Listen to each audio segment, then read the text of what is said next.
মিতু, কি হয়েছে তোর? মিতু,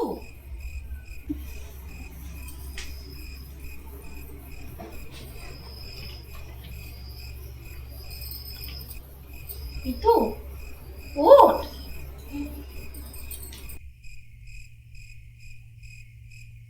ওঠ। কি হয়েছে তোর? এখানে শুয়ে আছিস কেন?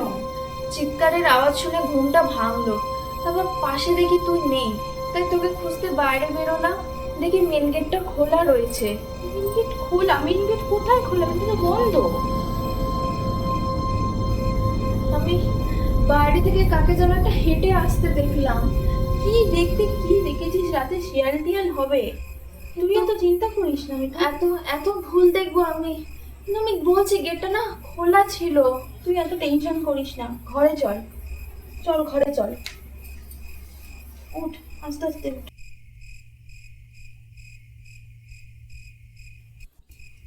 চ, ঘরে চ, অনেক রাত হয়েছে, এবার শুয়ে পড়।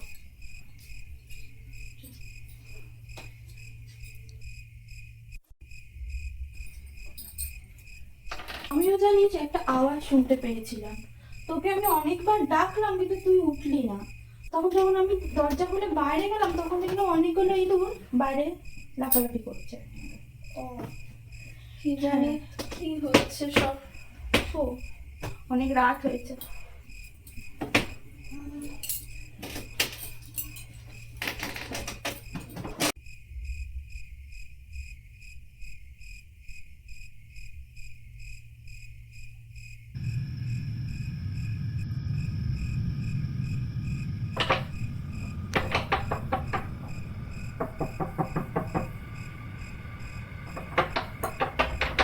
এই দিশা, দিশা, দেখ না বাইরে আবার সেই একটা ঠক ঠক আওয়াজ করছে।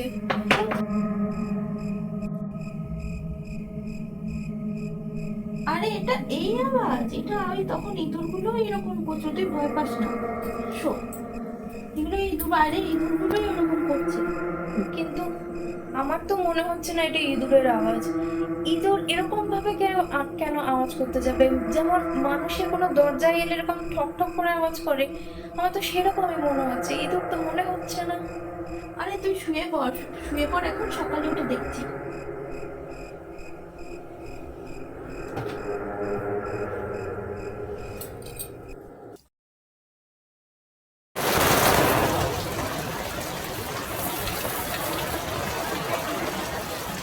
পরদিন সকালে প্রচণ্ড বৃষ্টি। দুজনের অফিসে যাওয়ার জন্য রেডি হয়েও শেষমেশ ঠিক করলো আজ অফিস যাবে না।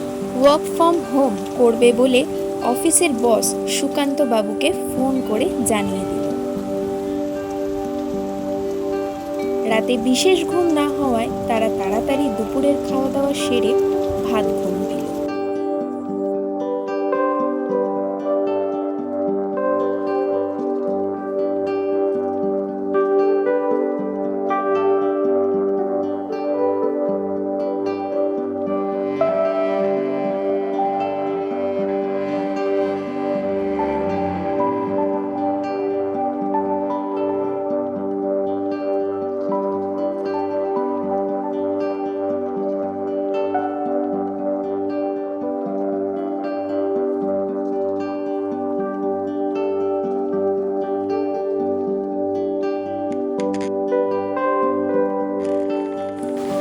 ঘুম ভাঙতে মিতু দেখল বৃষ্টি ততক্ষণে থেমে গিয়েছে।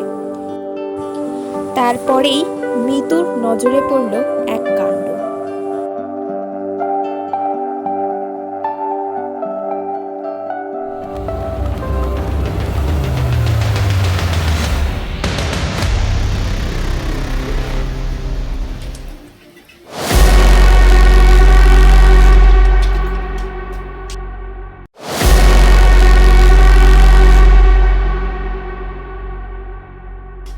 দিশা, দিশা, এই দিশা দেখ, জানিস দিশা, আমি কালকে রাতে যেটা দেখেছিলাম না সেটা সত্যি বলছে, আমি মিথ্যে কিছু না। দেখ বাইরের মোমবাতিটা এখনো পড়ে রয়েছে।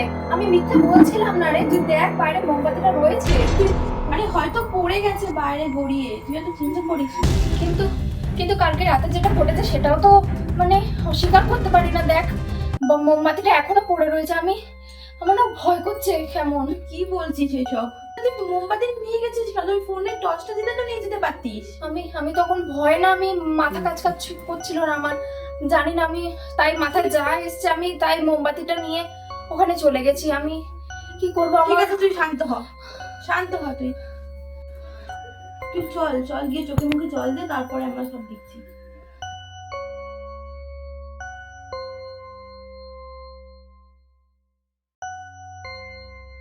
দেখ, তুই দেখ, মোমবাতিটা এখনো পড়ে রয়েছে। কিছু একটা হয়েছিল, আমি বলছি। আরে কিছু হয়নি কিছু। আমি জানি না, কিছু একটা হয়েছে।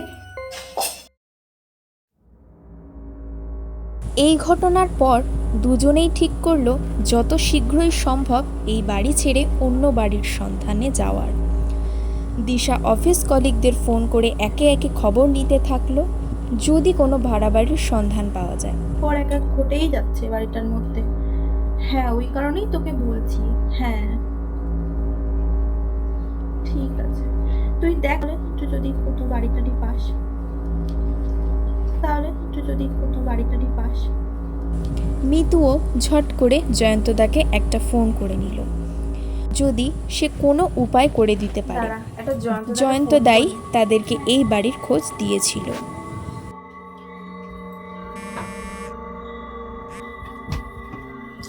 ফোনটাও ধরে কিনা কে জানে, আবার তো অফিসে থাকতে পারে। হ্যাঁ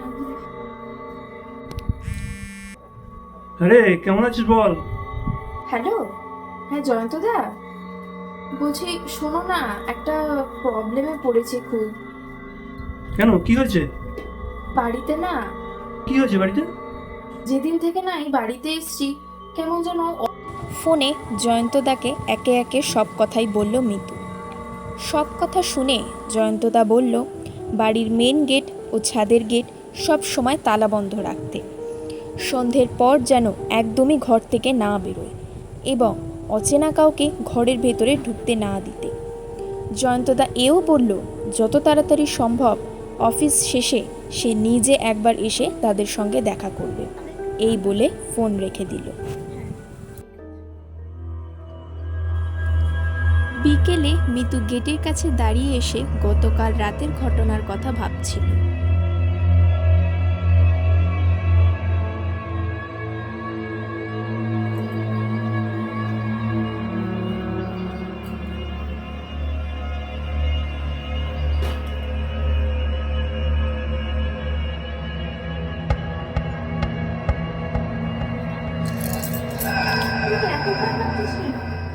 না, কিছু নাই, এমনি। বস এখানে। হ্যাঁ ঠিক আছে। এছাড়া কালকে রাতেও যা হলো,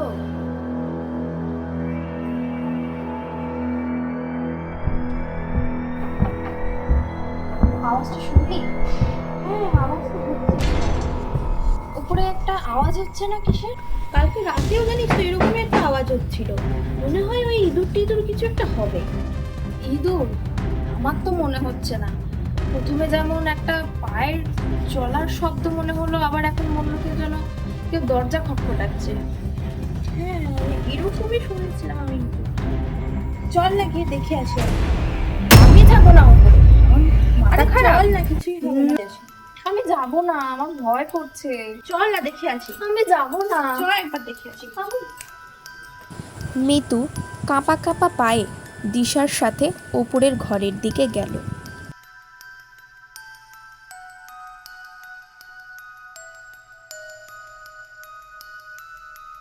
গিয়ে দেখলো দরজায় কোনো তালা মারা নেই, কিছু লাল সুতো দিয়ে সেটি ত্রিভুজ আকারে বাঁধা রয়েছে। এখানে লাল সুতো কেন? কি জানি, এটা তো এখানে পুরো। এর আগেও দুজনে ছাদে এলেও তারা সেটা খেয়াল করেনি। তালা নেই দেখে দুজনেই ভাবলো সুতোগুলো ছিঁড়ে দরজা খুলে একবার ঘরের ভেতরটা দেখা যায়, কিন্তু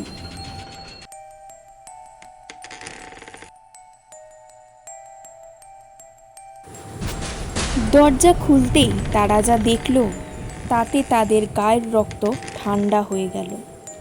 দেয়ালে টাঙানো কেয়ারটেকারের ছবি। এটা কেয়ারটেকার না? সেই ছবিতে ঝুলছে ফুলের মালা। এতক্ষণে সব কিছু তাদের কাছে পরিষ্কার হয়ে গেল।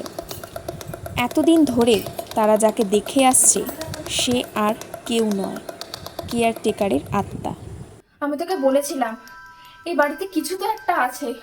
আত্মা ঘুরে বেড়াচ্ছে, আত্মা আমাদের চারিপাশে আত্মা ঘুরে বেড়াচ্ছে। কি করবো এবার আমরা? হয়ে আছে। দাঁড়া, যন্ত্রটাকে একটা ফোন করি। হ্যাঁ, করবো।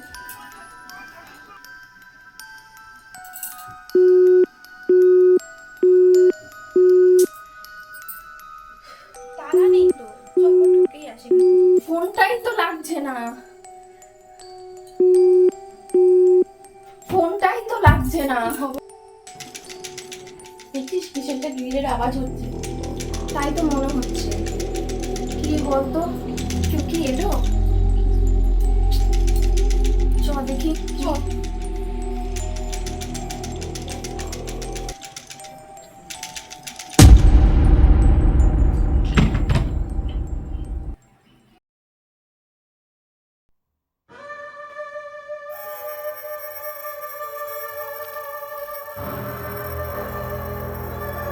খোলো, গেটটা খোলো।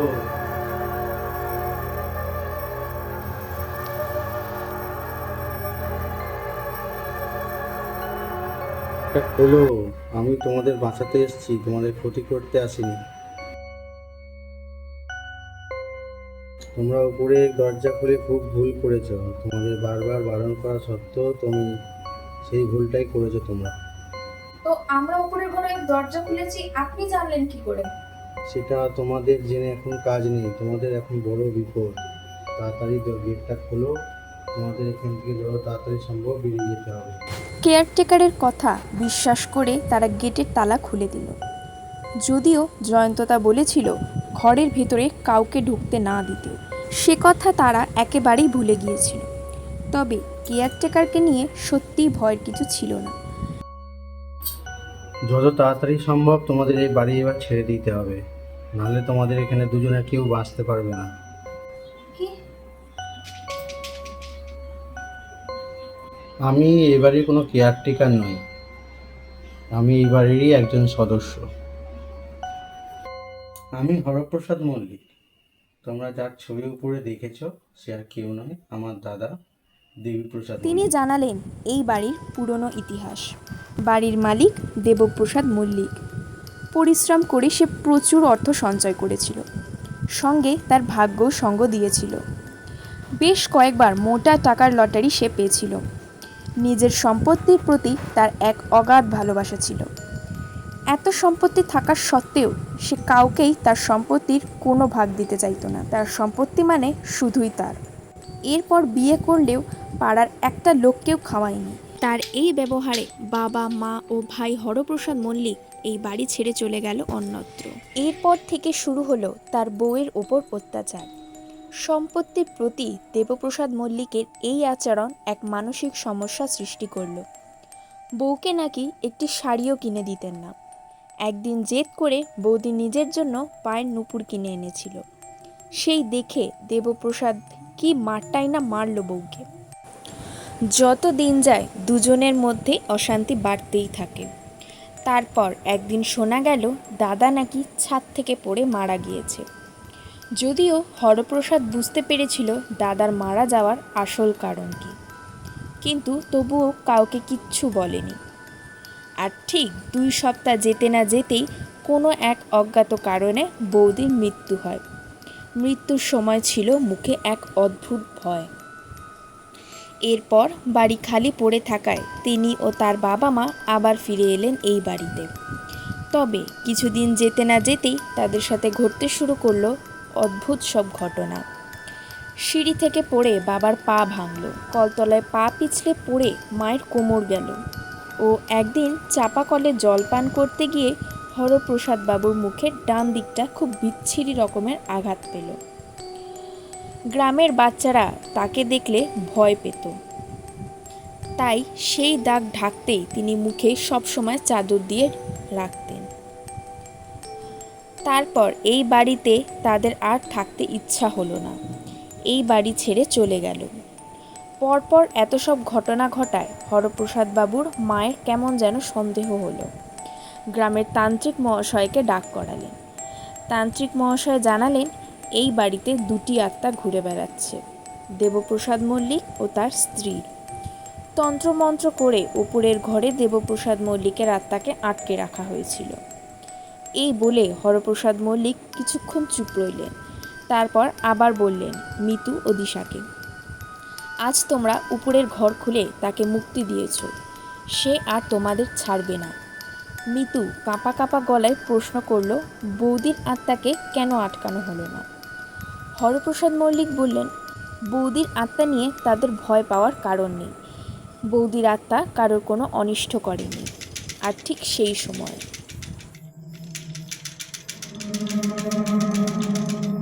গ্রিলের আওয়াজ হচ্ছে না? গ্রিলে এখন আওয়াজ হচ্ছে কেন? কি এসছে? তোমরা ভয় পেও না, আমি আছি।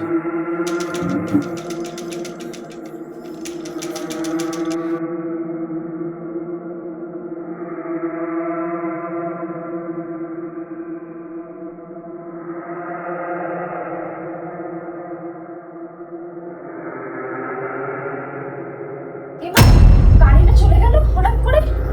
হ্যাঁ, তাই তো।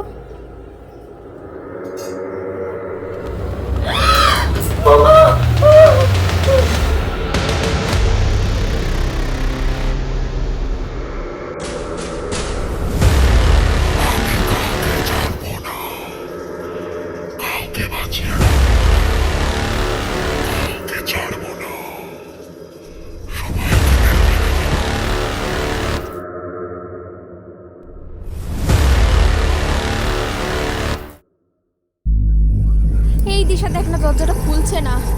কি হচ্ছে এটা? খুলছে না কেন? দিশা, দিশা।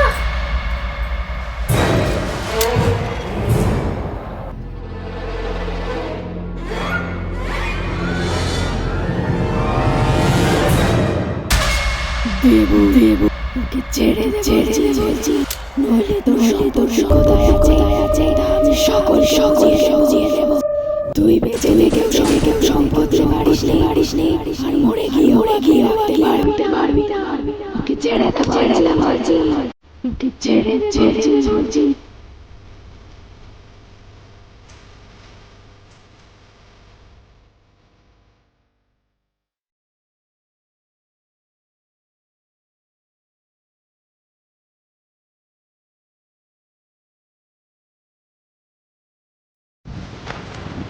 ঠিক এমন সময় সৌভাগ্যক্রমে তাদের জয়ন্তদা এসে উপস্থিত হলো। দাঁড়া।